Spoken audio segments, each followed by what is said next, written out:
Hello coders and developers. এই ভিডিওতে আমরা শিখবো হচ্ছে জেনারিক টাইপস নিয়ে। সো জেনারিক টাইপস আমাদের মূলত কি? জেনারিক টাইপস হচ্ছে এরকম একটা টাইপ যা আমরা ডাইনামিকলি তৈরি করব এবং সেটা আমরা রিইউজেবল করব। সো এই জিনিসটা বোঝার জন্য আমরা চলে যাচ্ছি হচ্ছে ভিএস কোডে। সো এইটা বোঝার জন্য আমরা প্রথমে কতগুলো অ্যারে আমরা ডিফাইন করছি। লেট 4 5 6 আমরা একটা কিছু একটা নিচ্ছি জাস্ট। তারপর এইটার টাইপটা আমরা কিভাবে ডিফাইন করতাম আমরা পূর্বের ভিডিওতে দেখেছিলাম। সো এটার টাইপটা আমরা লিখবো হচ্ছে স্ট্রিং এর নাম্বার, নাম্বারের একটি array.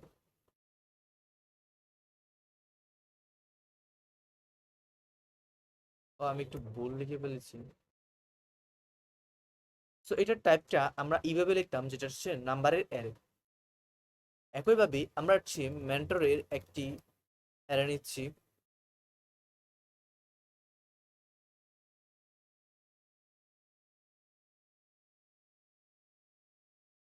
Mister x, mister Y এবং আরেকটি বুলিয়ান টাইপের অ্যারে নিচ্ছি। তো এইটার ভিতরে হচ্ছে থাকতে পারবে হচ্ছে জাস্ট আমাদের বুলিয়ান গুলা, যেমন ট্রু, ফলস, ট্রু। সো আমরা এই যে নাম্বার, স্ট্রিং, বুলিয়ান এগুলো দেখতে পাচ্ছি, এগুলো কি? এগুলো হচ্ছে আমাদের একটা অ্যারে টাইপ। সো আমরা চাইলে এইটাকে আরেকটু জেনারেলাইজড ফরম্যাটে যদি লিখতে চাই, সেভাবে আমরা লিখতে পারবো।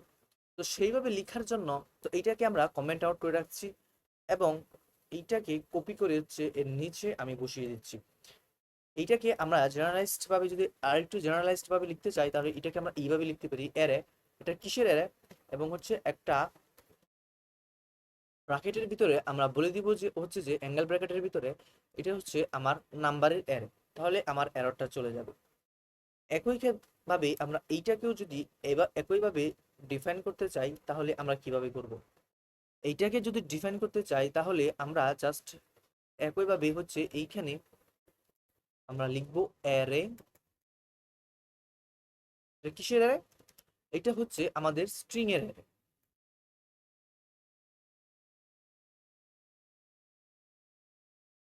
তো বুলিয়ান অ্যারেটাকেও আমরা এভাবে লিখে ফেলছি। সো আমাদের লেখাগুলো শেষ।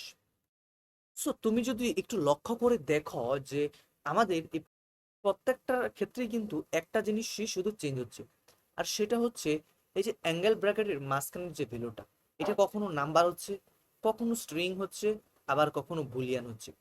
সো আমরা চাইলেই এটাকে একটু জেনারিক ভাবে, একটু ডাইনামিক ভাবে লিখতে পারি। সো সেটা আমরা কিভাবে লিখব, সেইটার জন্য আমরা এখানে লিখছি হচ্ছে টাইপ। এটার নাম নাম দিচ্ছি হচ্ছে জেনারিক। এবং এইটার ক্ষেত্রে আমি জাস্ট ওই অ্যারেটা লিখবো, অ্যারে। আর এইটার ভিতরে হচ্ছে আমার কখনো নাম্বার বা কখনো বুলিয়ান কখনো হবে। সো আমরা এইখানে সবটির একটি কমন অংশ রয়েছে, অ্যারে। আর মাঝখানে শুধু জাস্ট আমাদের নাম্বার এবং স্ট্রিং এবং বুলিয়ান ক্ষেত্র বিশেষ পরিবর্তন হচ্ছে, কিন্তু দিন শেষে সকলের ডেটা টাইপ হচ্ছে আমার অ্যারে।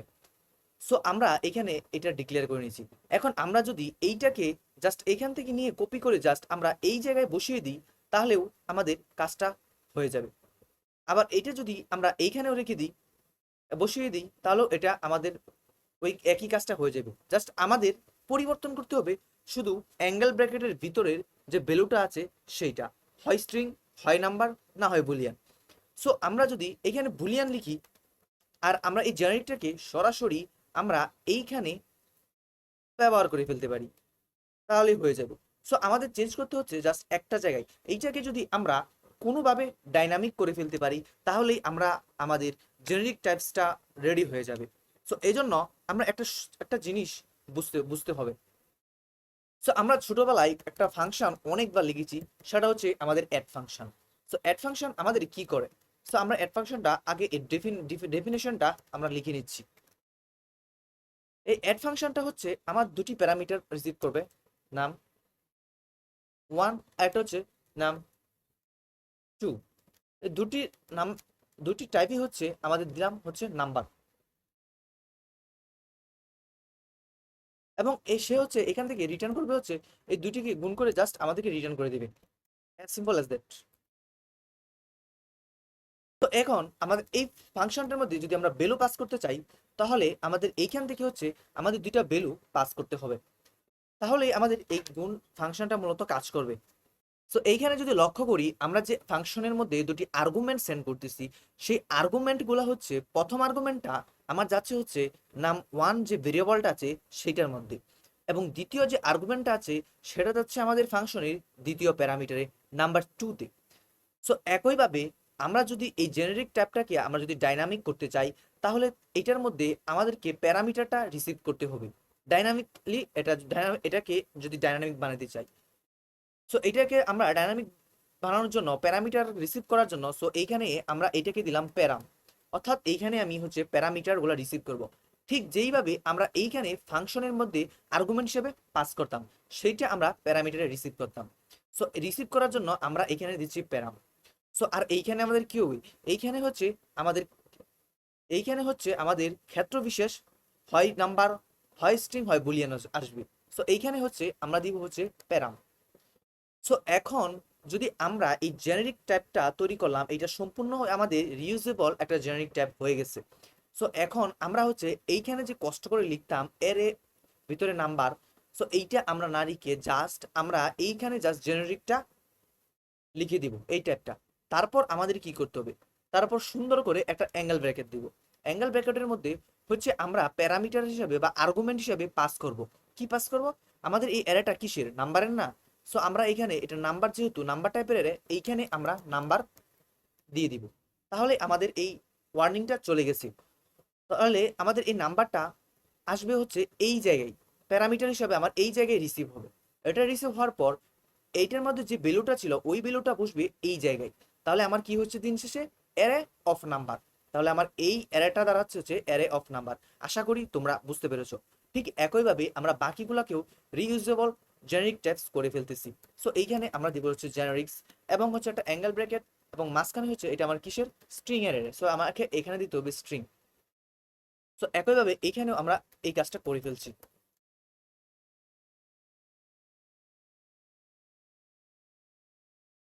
সো আমাদের কাজ হয়ে গেছে। সো আমরা যেহেতু একটা ইন্ডাস্ট্রি স্ট্যান্ডার্ড এখানে ফলো করব, সো এইখানে আমরা জাস্ট প্যারাম রাখবো না। সো এখানে আমরা প্যারামের বদলে আমরা রাখবো টি, আর এইখানেও আমরা প্যারামিটার হিসেবে যা রিসিভ করবো সেটাও থাকবে টি। টি মানে হচ্ছে টাইপ স্ক্রিপ্ট, টি মানে হচ্ছে টাইপ। সো এটাই হচ্ছে ইন্ডাস্ট্রি স্ট্যান্ডার্ড। সো এখন সেম এই জেনারিক টাইপটাই ব্যবহার করে আমরা অ্যারে অফ অবজেক্টটার টাইপটাও ডিফাইন করতে পারি। সেটা কিভাবে করব সেটা এখন আমরা দেখাচ্ছি। সো ধরো আমার কাছে হচ্ছে অ্যারে অফ অবজেক্ট রয়েছে ইউজারের, কনস্ট ইউজার।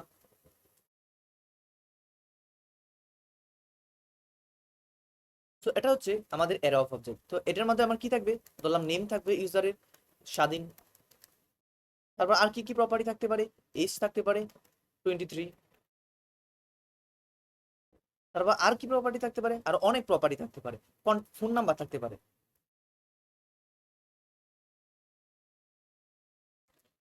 তো এরকম অনেকগুলাই আমাদের প্রপার্টি থাকতে পারে। তো এরকম আরো আমার অনেকগুলা অবজেক্ট থাকতে পারে। তো এখানে আরেকটা ইউজার থাকতে পারে নেম, সাব্বির, এজ 34, 34। সো এখন আমরা এই অ্যারে অফ অবজেক্টের টাইপটা কিভাবে ডিফাইন করব। সো এইখানে আমার একটা এরর দেখাচ্ছে, decimal with legendary zero are not allow. So আমাদের এখানে একটা কন্ট্যাক্ট নাম্বার স্ট্রিং হিসাবে দিয়ে দিচ্ছি। সো এখন আমাদের এই অবজেক্টের ডাটা টাইপটা আমরা কিভাবে নির্ধারণ করব, এই জেনারিক টাইপস এর মাধ্যমে। সো এইটা করার জন্য আমাদেরকে প্রথমে কি করতে হবে, সেই একই প্রসেসের মতো জাস্ট আমাকে এখানে টাইপটা হিসেবে জেনারিকটাকে কল করতে হবে। কল করার পর আমাদের এই অ্যারে অফ অবজেক্টের আমাদের স্ট্রাকচারটা এইখানে লিখে দিতে হবে। জাস্ট জাস্ট আমাকে অ্যাঙ্গেল ব্র্যাকেট দিব। তারপর এইটা যেহেতু হচ্ছে আমাদের অ্যারে অফ অবজেক্ট, তা এইটাকে আমরা ডিফাইন করব কিভাবে, এইখানে কিন্তু অলরেডি আমাদের অ্যারে রয়েছে। সো আমাকে এখানে অ্যারে সাইন দিতে হবে না, আমাকে এখানে জাস্ট লিখে দিতে হবে হচ্ছে অবজেক্ট। অবজেক্ট দিলেই দেখবো যে আমাদের এররটা চলে গেছে, কিন্তু এইটা দেওয়া একেবারেই ঠিক না। কারণ হচ্ছে এখানে যদি আমরা যদি অবজেক্ট দিই, তাহলে আমরা আমাদের ইচ্ছা মতো এই এইজের জায়গায় আমরা চাইলে স্ট্রিং ঢুকিয়ে দিতে পারি, যা ইচ্ছা তা দিতে পারি, কোনো এরর অর্থাৎ টাইপস্ক্রিপ্ট আমাকে কোনো বাধা দিবে না। সো এইটা তো হওয়া যাবে না। সো এইটাকে আমরা রিস্ট্রিক্টেড করার জন্য আমরা এইখানে হচ্ছে এক্সপ্লিসিটলি বলে দিব হচ্ছে যে আমার এই অবজেক্টটার ভিতরে মূলত কি কি প্রপার্টি থাকবে। সো এইখানে হচ্ছে আমার নেম থাকতে পারবে, যা হচ্ছে স্ট্রিং হবে। সো যেহেতু এইখানে আমি অলরেডি নেম আমরা ডিক্লেয়ার করে দিয়েছি, তাই আমাকে এরর বা ওয়ার্নিং দিচ্ছে যে আমার ডেটা টাইপের মধ্যে এজ নাই, তুমি কিন্তু এখানে এজ দিয়ে দিচ্ছ। সো আমরা এখানে এজ প্রপার্টিটাও ডেটা টাইপে দিয়ে দিব। এজ হচ্ছে আমাদের হচ্ছে হবে নাম্বার, এবং ফোন হচ্ছে ফোন থাকবে হচ্ছে আমাদের হচ্ছে স্ট্রিং। তো এইটাকে আমরা অপশনাল করে দিচ্ছি। এইখানে যেহেতু ফোন নাই, তাই আমাকে অলরেডি ওয়ার্নিং দিয়ে দিচ্ছি। আচ্ছা, এটা আমরা অপশনাল করলাম না, জাস্ট আমরা এইখানে হচ্ছে ফোন প্রপার্টিটা অ্যাড করে দিচ্ছি। অ্যাড করে দিলেই এইটা আমাদের চলে যাবে। সো এইখানে আমাদের এররটা চলে গেছে। সো এইখানে কি হচ্ছে, string is not assignable to type মেনা নাম্বার। আচ্ছা, এইখানে আমরা স্ট্রিং ডিক্লেয়ার করে ফেলেছি, এখানে হবে মূলত আমাদের নাম্বার। কারণ হচ্ছে আমরা এইখানে এজটা যে লিখেছি, এজের ডাটা টাইপটা দিয়েছি আমরা নাম্বার, তাই আমাকে এইখানেও নাম্বার দিতে হবে 34। সো এইভাবেই আমরা একটি অবজেক্টের ডাটা টাইপ নির্ধারণ করতে পারি ডাইনামিক্যালি জেনারিক টাইপস ব্যবহার করে। এবার আমরা দেখব কিভাবে জেনারিক ব্যবহার করে টুপল তৈরি করতে হয়। আমরা অলরেডি দেখেছিলাম কিভাবে টুপল আমাদের বানাতে হয়। সো এবার দেখবো আমরা জেনারিক টুপল তৈরি করব। সো টুপল, সো এই জন্য আমরা প্রথমে একটা অ্যারে নিয়ে নিচ্ছি। ধরে নিচ্ছি একটা কিসের অ্যারে নিতে পারি, আমরা ধরে নিচ্ছি একটা মানুষের অ্যারে নিচ্ছি, মেন্স অ্যারে। টুপল তৈরি করতে হলে আমাদের নিশ্চয়ই মনে আছে যে আমাদের প্রথমে যদি আমরা চাই যে প্রথমে স্ট্রিং থাকবে এবং পরবর্তীতে একটা নাম্বার থাকবে, কিন্তু প্রথমে নাম্বার কিন্তু পরে স্ট্রিং, এটা হতে পারবে না। অর্থাৎ একটা অর্ডার আমাকে মেনটেন করতে হবে। টুপলও হচ্ছে এক ধরনের অ্যারে। সো এই অর্ডার মেনটেন করে আমরা কিছু একটা তৈরি করি। সো ধরি হচ্ছে প্রথমে হচ্ছে আমাদের একটা ইউজারের নেম থাকবে স্বাধীন, তারপর হচ্ছে সেই ইউজারের কিছু প্রপার্টিস থাকবে, যেটা হচ্ছে আমাদের অবজেক্ট। সো সেই প্রপার্টির মধ্যে ধরে নিচ্ছি তার রয়েছে এজ, তারপর রয়েছে তার ম্যারিড স্ট্যাটাস, আনম্যারিড, তারপরে আর কি কি প্রপার্টি থাকতে পারে, প্যাশন, অকুপেশন থাকতে পারে, স্টুডেন্ট। সো এইটা আমরা একটা যেহেতু টুপল বানাতে চাচ্ছি, সো এই টুপলের টাইপটাকে যদি আমরা জেনারিক টাইপের মাধ্যমে ডিফাইন করতে চাই, তাহলে আমাদেরকে এইখানে একটা জেনারিক টাইপ বানাতে হবে। সো টাইপ দিচ্ছি এটা, এটার নাম দিচ্ছি হচ্ছে type generic array to the generic array. এটা যেহেতু আমাদের একটা অ্যারে হবে, অ্যারে যেহেতু অ্যারে বা অ্যারে অফ স্ট্রিং বা অ্যারে অফ অবজেক্ট, সো আমাকে এখানে দিতে হবে অ্যারে। তারপর হচ্ছে এইখানে হচ্ছে আমার এটা ভ্যালু দিতে হবে, এটা কি নাম্বার, স্ট্রিং নাকি বুলিয়ান নাকি অন্য কিছু। সো এইখানে হচ্ছে আমরা অ্যারে তৈরি করছি, তো আমার অ্যারের প্রথম যে ইন্ডেক্স সেটা রয়েছে সেটা হচ্ছে আমাদের স্ট্রিং, আর দ্বিতীয় পজিশনে যেটা হচ্ছে এইটা হচ্ছে আমাদের অবজেক্ট। সো এই দুইটাকে আমরা যদি রিসিভ করতে চাই, সো এইখানে আমাদেরকে দিতে হবে হচ্ছে দুইটি প্যারামিটার। প্রথমটা হচ্ছে এক্স দিচ্ছি, তারপর আমরা দিচ্ছি হচ্ছে ওয়াই। সো এই দুইটা প্যারামিটারকে তো অবশ্যই আমাকে রিসিভ করতে হবে, তাই এইখানে আমাকে সেই সেম দুটি ভ্যালু এইখানেও অ্যাসাইন করতে হবে। এবং এই অ্যারে টাইপটাকে আমরা সেই আগের মতো করেই জেনারিকটা লিখবো জেনারিক অ্যারে। তারপর এইটাকে আমরা পাস করবো হচ্ছে দুইটি প্যারামিটার। প্রথম প্যারামিটারটা কি আমার, এইটা হচ্ছে স্ট্রিং। সো আমরা এইখানে লিখবো হচ্ছে এইটা হচ্ছে স্ট্রিং। তারপর দ্বিতীয় যে প্রপার্টিটা বা দ্বিতীয় যে ভ্যালুটা আছে সেটা হচ্ছে আমাদের এক ধরনের অবজেক্ট। সো অবজেক্টটাও আমাকে এখানে স্পষ্ট করে লিখে দিতে হবে। সো অবজেক্টের আমার প্রথম প্রপার্টিটা হচ্ছে এইচ, যেটা হচ্ছে আমাদের হচ্ছে নাম্বার।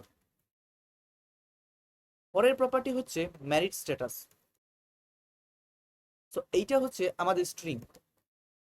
এর পরের প্রপার্টিটা হচ্ছে অকুপেশন, যার ডেটা টাইপটা হচ্ছে আমাদের স্ট্রিং।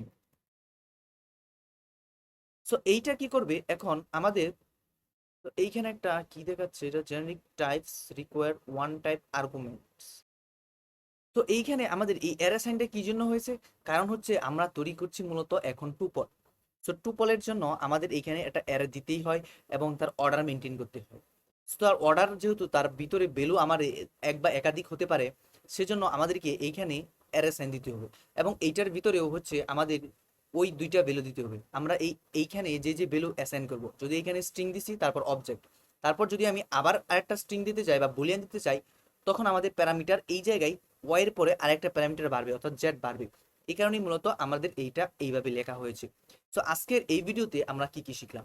তো এই ভিডিওতে আমরা শিখলাম যে কিভাবে হচ্ছে একটা জেনারিক টাইপসের আমরা ডাটা টাইপ তৈরি করতে পারি, এবং সেই সাথেও দেখলাম যে একটা অবজেক্টকেও কিভাবে আমরা জেনারিক টাইপের মাধ্যমে আমরা ডাটা টাইপটা নির্ধারণ করে দিতে পারি, এবং কিভাবে একটা টুপলও আমরা লিখতে পারি জেনারিক টাইপ অ্যারে ব্যবহার করে।